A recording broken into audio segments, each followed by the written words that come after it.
Hey everybody, John Hill, Hillco Bees here. I want to first shout out to my main man, partner in crime, Izzy Harms, behind the camera there. I don't want to leave him out.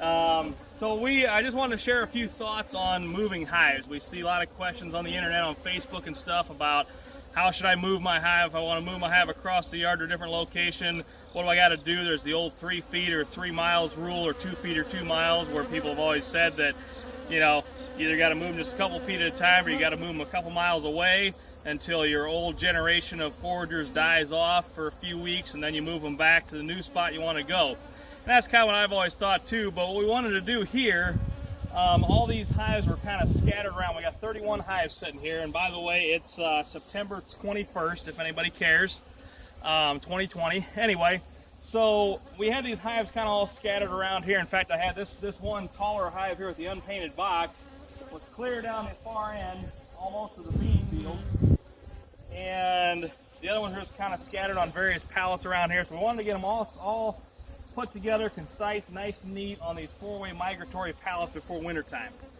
And I hate moving bees with a passion, and so the last thing I wanted to do was move all these bees someplace else a few miles away for a month or so and then bring them all back. That was just not an option for me.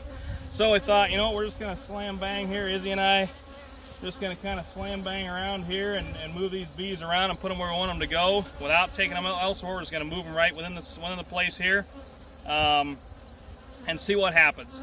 We figured we got enough hives here, the bees are going to find their way to a hive someplace. We just weren't sure how much drift we would see or how much strengthening and weakening from one hive to the next we would see, because if, for example, again, we move that hive, if I had, for whatever dumb reason, I put that hive initially clear down the far end there, trying to move some bees down there originally. I don't know if you want to get out of the sun here or whatever. So anyway, we move that hive clear up here, and these other hives, some of them are right here.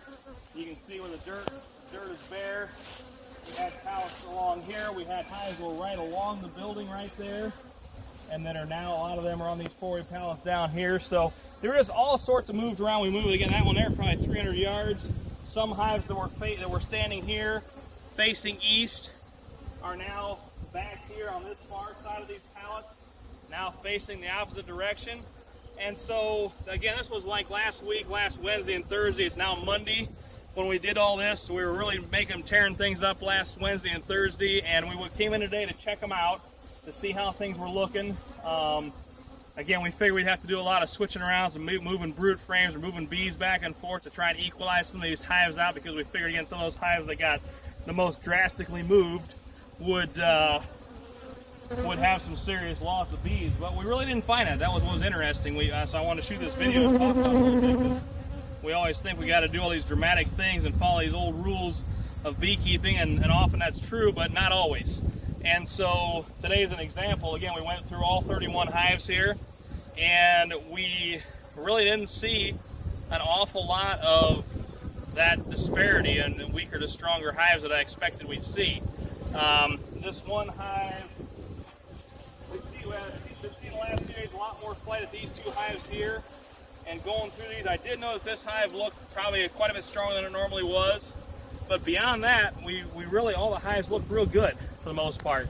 Again, some of those hives are facing the opposite direction on the back side of where they used to be when they were normally out here before. They all look pretty strong and pretty good. So anyway, and again, those down there, some of those were up against the shed, didn't move a whole lot, but some of those were also down here and got moved onto those pallets. And again, those hives all look pretty good too for the most part.